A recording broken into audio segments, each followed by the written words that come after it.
Inilah Injil suci menurut Yohanes. Dalam amanat perpisahannya, Yesus berkata kepada murid-muridnya, "Aku berkata kepadamu, sesungguhnya kamu akan menangis dan meratap, tetapi dunia akan bergembira. Kamu akan berduka cita, tetapi duka citamu akan berubah menjadi sukacita."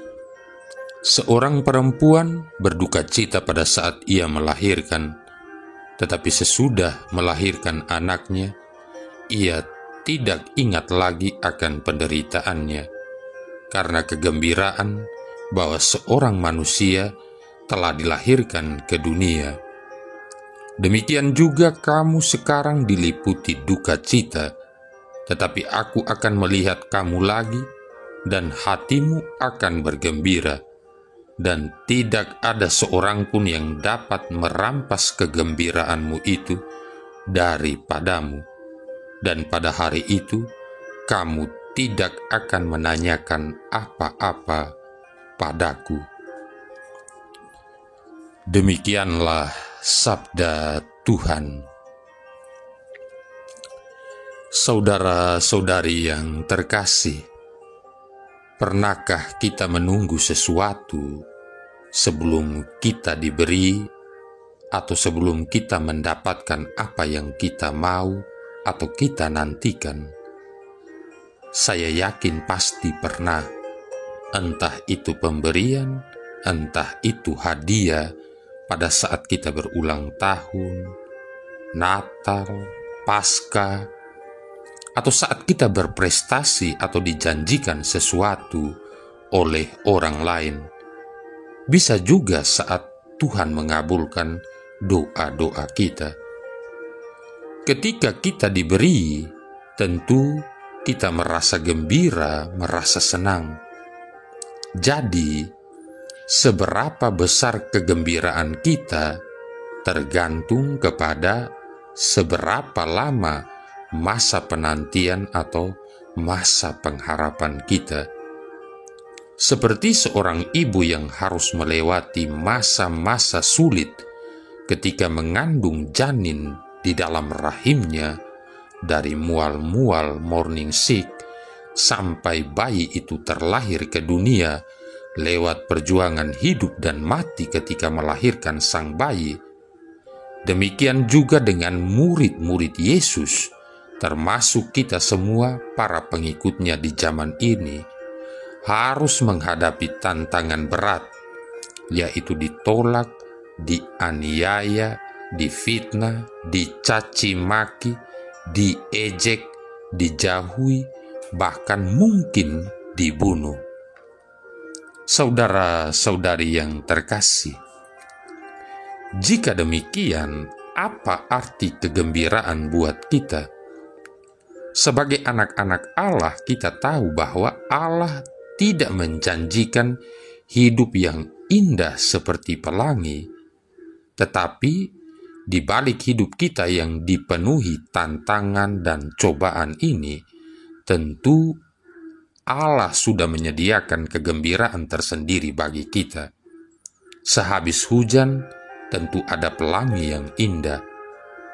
Maka, menjadi pertanyaan untuk kita renungkan, apakah kita masih bisa bergembira di saat kita harus menghadapi tantangan hidup ini?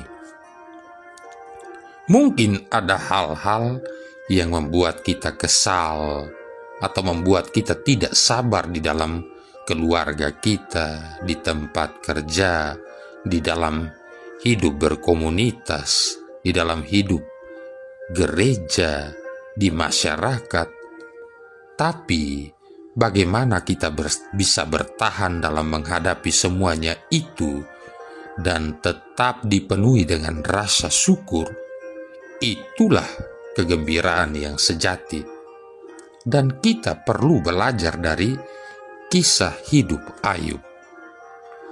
Saudara-saudari yang terkasih, ada 3 jenis benda yang ketika dimasukkan ke dalam air panas akan mengalami reaksi perubahan yang berbeda. Yang pertama, telur. Ketika telur dimasukkan ke dalam air panas, lama-kelamaan telur akan menjadi keras. Manusia tipe telur ini ibaratnya mereka yang menjadi keras hati setelah mengalami kelelahan di dalam perjuangan hidup ini, termasuk di dalamnya menjadi lelah dalam beriman kepada Tuhan, mulai malas berdoa, mulai malas misa, dan akhirnya mulai mempersalahkan Tuhan atas apa yang dialami di dalam perjalanan kehidupan ini. Yang kedua, wortel. Ketika wortel dimasukkan ke dalam air panas, wortel akan menjadi lembek. Manusia tipe wortel ibaratnya seperti mereka yang menyerah pada keadaan saat pencobaan datang bertubi-tubi, mudah luluh lantak dan putus asa atas semua cobaan dan tantangan yang menghampiri hidup. Yang ketiga adalah kopi. Ketika kopi dimasukkan ke dalam air panas, maka ia akan harum semerbak. Karena itu, biarlah kita boleh seperti kopi yang semakin menebarkan wangi kepada orang-orang di sekitar kita, dengan kata dan perbuatan kita seperti lilin walaupun kecil, tapi mau memberikan penerangan bagi tempat di sekitarnya. Marilah berdoa. Allah Bapa Maha Penyayang, berilah kami kiranya sukacita roh-Mu, dan semoga kami selalu mengalami bahwa Engkau beserta kami setiap kali kami berkumpul atas nama Yesus Putra-Mu, Tuhan dan pengantara kami, yang bersama dengan Dikau dalam persatuan Roh Kudus hidup dan berkuasa, satu Allah sepanjang segala masa.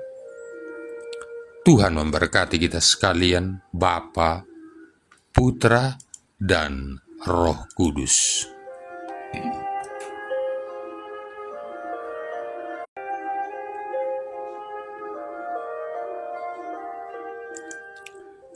Inilah Injil suci menurut